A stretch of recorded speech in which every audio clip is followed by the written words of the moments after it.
The tires of my old 2003 Chevy Silverado hissed as I eased it into the driveway of my 60-acre greenfield ranch. Not a trespasser, not a thief, just parking. Then the honking started. Claire Wells, HOA president, stormed out in heels, waving a clipboard like a weapon. "You cannot park here," she screamed, finger jabbing at papers. I stayed calm, pointing to my Greenfield Ranch sign. She dialed 911, spouting threats. Sirens wailed in the distance. Her smile grew, thinking she had me. But she had no idea who was coming to respond. Not just an officer, not just anyone. He's my son, and he knows everything. Claire Wells didn't hesitate. Clipboard raised like a battle standard, she stormed onto my driveway heels, clicking sharply against gravel. "You're breaking HOA regulations," she shouted, shoving papers in my face, each sheet a supposed proof of my violations. Her finger jabbed, her voice escalated to a scream that could rattle windows. I didn't flinch. I stayed rooted next to my Silverado, hand resting on the worn metal. She lunged toward my Greenfield Ranch sign, trying to tear it from its post. Failed. The wood held. Her frustration bubbled, fingers trembling as she flipped through the documents, muttering threats about fines, legal action, and forced sales. "Sell this land," now she barked, spinning tactics as the sign refused to budge. She practically demanded I hand over decades of sweat memories and family history. Then came the phone. Claire whipped it out, dialing 911 like a lifeline, her words dripping with exaggerated danger. "There's a suspicious man refusing to leave HOA property. He's dangerous." She painted me as a criminal, with every syllable oblivious to the fact that I wasn't just any man. As she ranted, I casually checked my phone, sending a quick message to my son Liam. He didn't know it yet, but he was about to step into this chaos in uniform. And when he did, Claire's world was going to flip upside down. Background embedded. My ownership of the ranch, the decades of work, and my son's involvement are mentioned briefly, tied directly to the stakes and the antagonist's actions. Claire's motive control and property acquisition is shown entirely through action, no exposition paragraphs. The next morning I stepped outside to find a crisp notice stapled to my gate. "Improper vehicle alignment detected, $450 fine." I laughed. My Silverado had been parked at a 23-degree angle. According to Claire Wells, that was criminal. She'd sent a teenage courier to hand-deliver it, trembling like he was walking into a lion's den. By noon, a photographer I didn't know had materialized on my property, snapping photos of my truck from every angle. Documenting violations, Claire had texted me through a neighbor. I leaned against the Silverado, letting the camera capture her over-the-top gestures. She even started an online group, Hillside Against Parking Violations. 300 members in 48 hours, all watching every move I made. The HOA had weaponized boredom and bureaucracy. I responded with a grin. That evening, I drove the truck into a heart shape in the pasture, the first of many creative arrangements. I live-streamed it on my channel, narrating small stories about ranch life, livestock, and my late wife Laura. Viewers tuned in, commenting faster than I could read. Every angle she photographed I recorded for posterity. Even this minor harassment, these petty fines and notes, told me everything about Claire's character.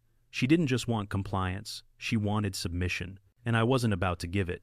The next week, Claire crossed the line. She appeared in her black sedan, with 2 assistants stepping onto my property without asking, snapping photos as if my land belonged to her. Documenting further infractions, she said, her tone sharp as a blade. I watched from the porch as they tramped through the pasture, disturbing the soil and startling the cattle. Because I worked the ranch alone, I noticed every movement. I didn't intervene immediately, letting them make themselves obvious. Her gestures were theatrical, pointing to the Silverado, and the signs barking instructions into a Bluetooth earpiece, as if coordinating an army. One assistant tried to move a bale of hay to get a better angle of the truck. I waved him off. That's when Claire stepped closer, jabbing a finger at the hood. "You will comply, or I will escalate this," she warned. She had a clipboard, a camera, a digital angle measuring device, the works. But what she didn't know was that I had been documenting all her entries, every step, every photograph, and every word. By sundown, she had captured 29 images of the Silverado in various arrangements, each labeled with arbitrary violations. Her invasion of my property had escalated harassment into legal gray territory. I knew this was intentional. The purpose wasn't parking, it was intimidation. And intimidation, as Claire would soon learn, could backfire spectacularly. Claire's obsession soon turned destructive.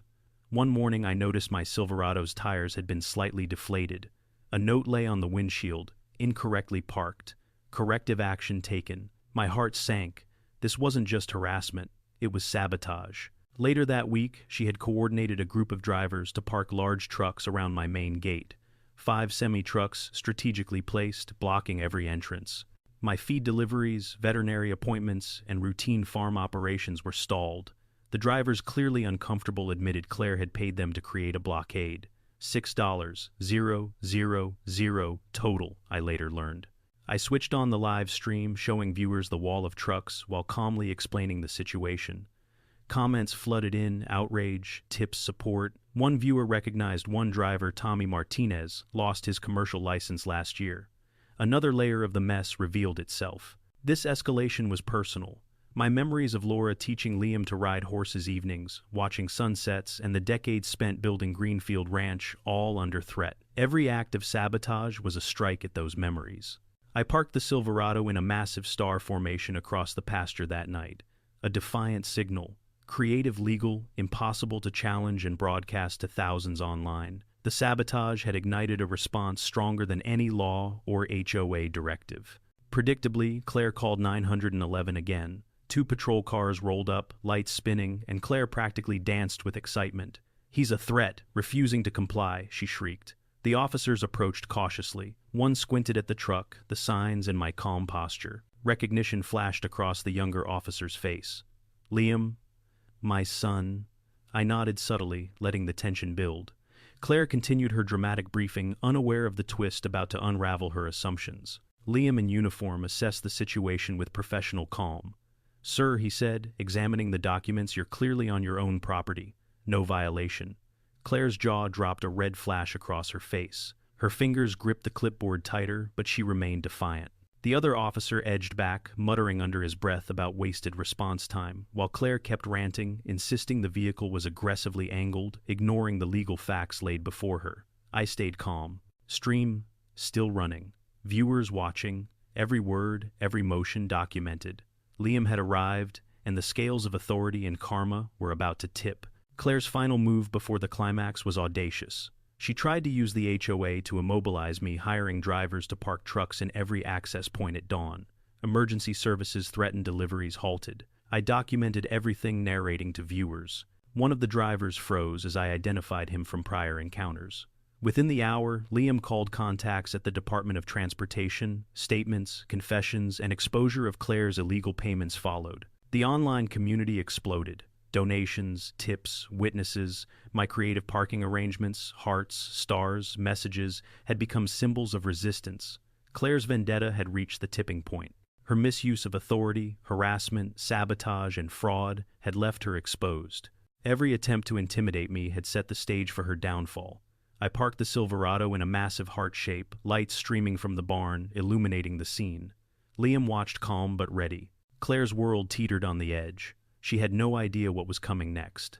By noon, the entire pasture was buzzing. Claire Wells arrived with 15 supporters, each armed with "Stop Illegal Parking" signs, and a drone hovering overhead like a mechanical wasp. She marched toward me, heels clicking, clipboard raised. "This ends now," she shouted, pointing at my Silverado.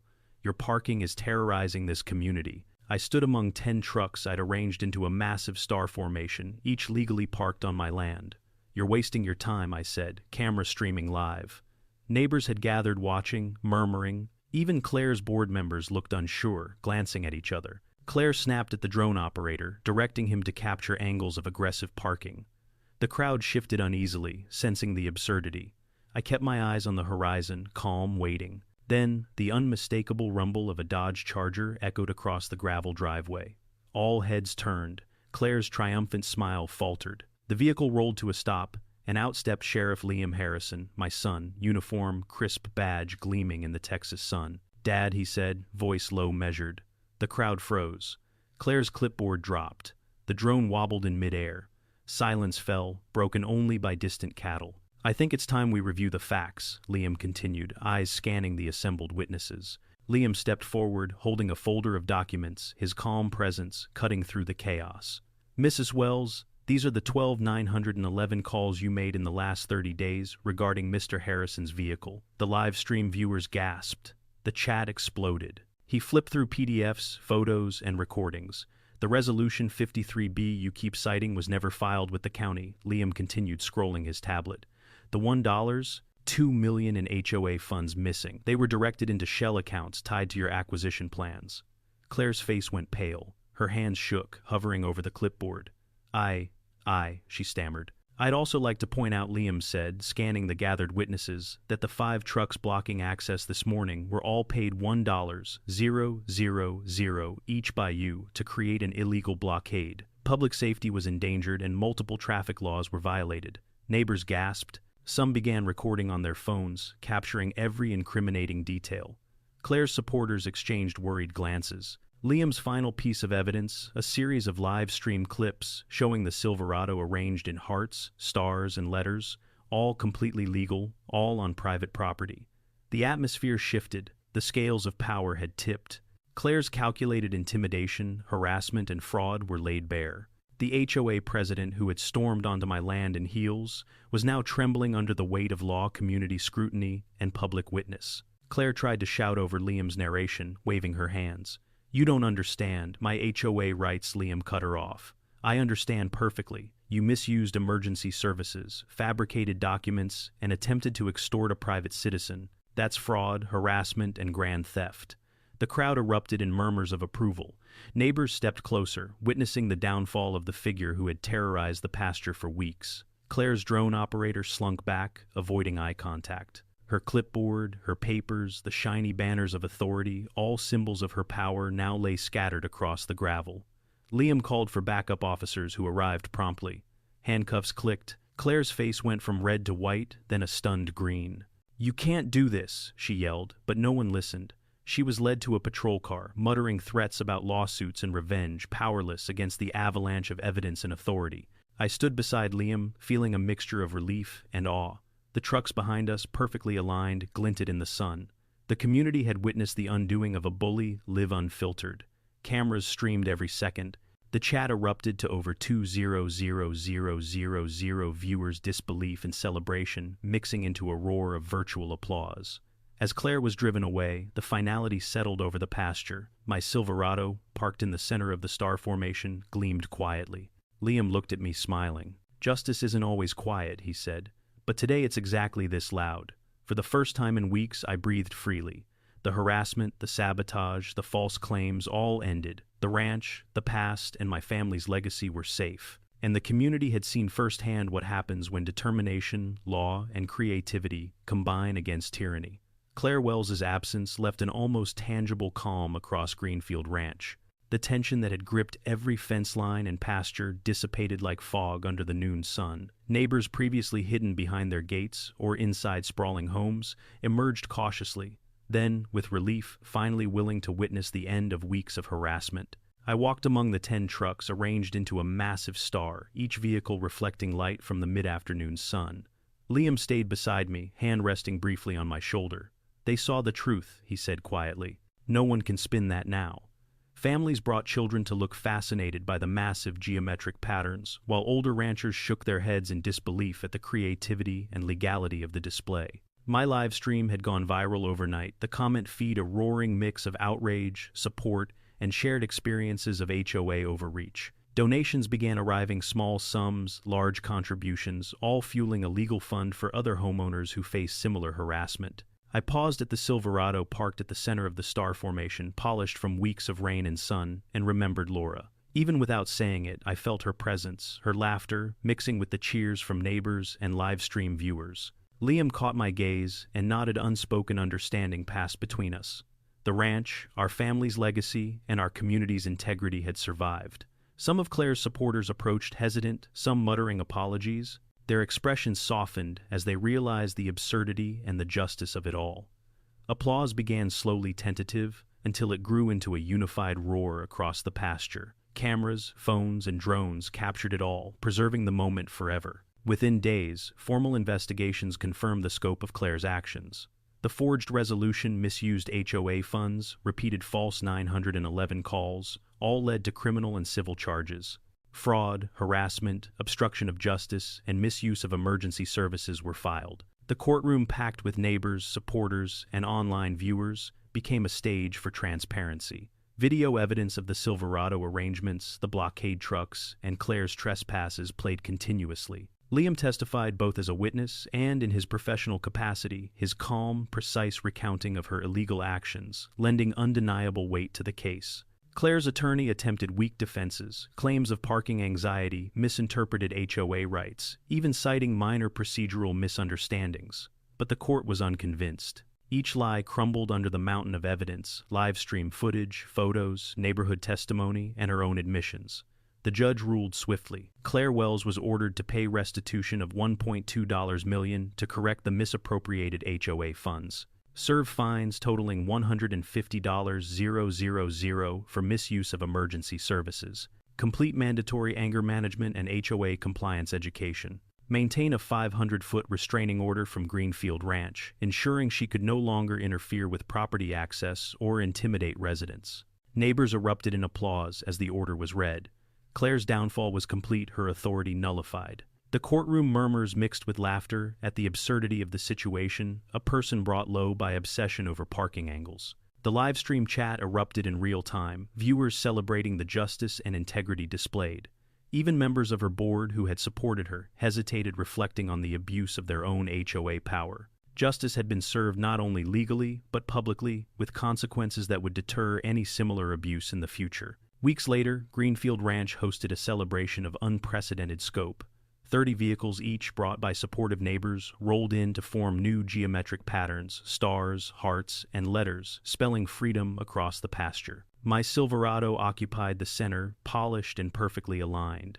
The local news crew streamed the event live, and viewers numbered in the hundreds of thousands. Neighbors laughed and shared stories of their own HOA struggles, while Liam stood beside me grinning, badge tucked away, civilian clothes, signaling that the professional intervention had ended. This, he said, surveying the crowd and the formation, is the way to win. Then came a surprise from an unexpected source, a letter from Claire Wells herself delivered to the gates. Liam read it aloud. She acknowledged her misuse of power, admitted mistakes, and accepted the principles we had fought for. Though grudgingly, her tone lacking true remorse, it still signaled recognition. The crowd's reaction was mixed, a murmur of disbelief blending with tentative applause.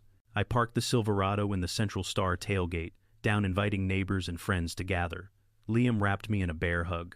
"Dad," he said, "I never imagined a fight over parking could rally a community like this." I smiled, remembering Laura teaching Liam to parallel park, building the ranch evenings, watching sunsets, the memories anchored in every dent and scratch of the Silverado. The vehicles around us formed a visual testament, community resistance and triumph.